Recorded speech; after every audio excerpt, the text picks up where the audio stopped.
नमस्कार दोस्तों, स्वागत है आप सभी का एक बार फिर से हमारे चैनल पे। बात करते हैं आज के अपडेट की। तो विद्यार्थियों के आधार कार्ड अब स्कूलों में ही बनेंगे। तो ये एक बड़ा स्टेप लिया गया है एमपी गवर्नमेंट के द्वारा, जिसमें अब ऐसा है कि जो विद्यार्थी हैं उनके आधार कार्ड अब स्कूलों में ही बनाए जाएंगे। चलिए समझते हैं पूरी अपडेट क्या है। तो जैसा कि आप यहाँ पर देख पा रहे होंगे, बताया गया है मध्य प्रदेश में विद्यार्थियों के आधार कार्ड अब स्कूलों में ही बनेंगे।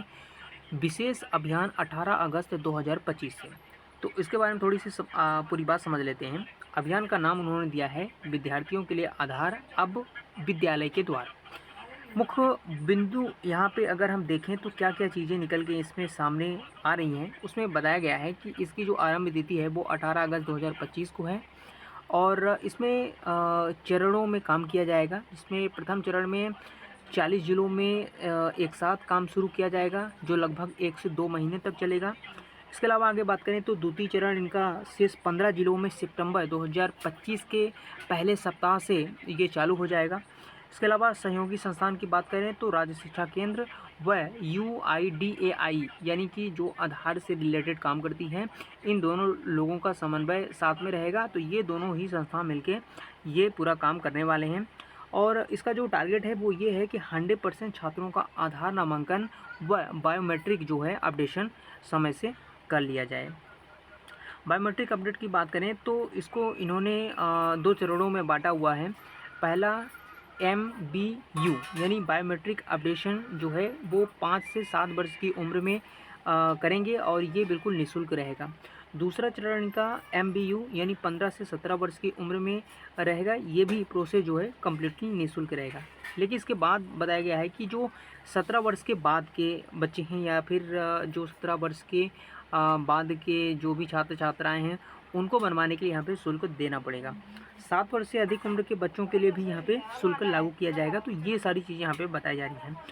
अब इसके महत्व की बारे में बात करें तो स्कूल प्रवेश परीक्षा, छात्रवृत्ति, DBT योजनाओं के लिए आधार अनिवार्य होगा। आधार में सुधार, मोबाइल नंबर अपडेट और नाम मिलान की सुविधा भी इसमें मिलेगी। आधार से मेल खाने वाले नाम की आवश्यकता पर अपार आईडी यानी कि जो एकेडमिक बैंक ऑफ क्रेडिट के लिए चीज़ें पिछले वर्ष से चलाई गई थी, उसको सही तरीके से यहाँ पे कार्य कंप्लीट करा लिया जाए।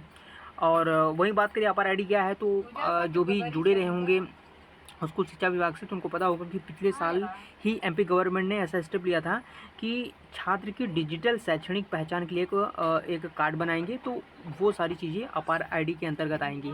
इसमें स्कोर कार्ड, सर्टिफिकेट, डिग्री आदि का डिजिटल भंडारण रहेगा। और आगे बात करें तो सरकारी स्कूलों में ही लगेंगे आधार शिविर। तो इसके लिए ऐसे स्कूल चुने गए हैं जो UIDAI द्वारा पहचाने गए अधिक लंबित MBU वाले पिन कोड क्षेत्रों में हैं। जिला प्रशासन को अभियान का प्रचार प्रसार करने के निर्देश यहाँ पे दिए गए हैं। तो ये एक अपडेट थी जिसमें अब बताया गया है कि जो भी आधार की प्रोसेस है अब वो विद्यालय में ही कराई जाएगी। कोई भी जो छात्र या छात्राएं हैं वो अब नहीं छूटेंगे, उन सभी लोगों का आधार अब स्कूल से ही बन जाएगा। तो ये थी एक अपडेट और हम इसी प्रकार की अपडेट आप तक पहुंचाते रहते हैं। अगर आप इस प्रकार की न्यूज़ और अपडेशन से अपडेट रहना चाहते हैं तो आप चैनल को सब्सक्राइब कर लें, वीडियो को आप लाइक करें, दोस्तों के साथ शेयर करें। चलिए मिलते हैं किसी नई वीडियो में किसी नई जानकारी के साथ। टिल देन टेक केयर और आप सभी का बहुत बहुत धन्यवाद।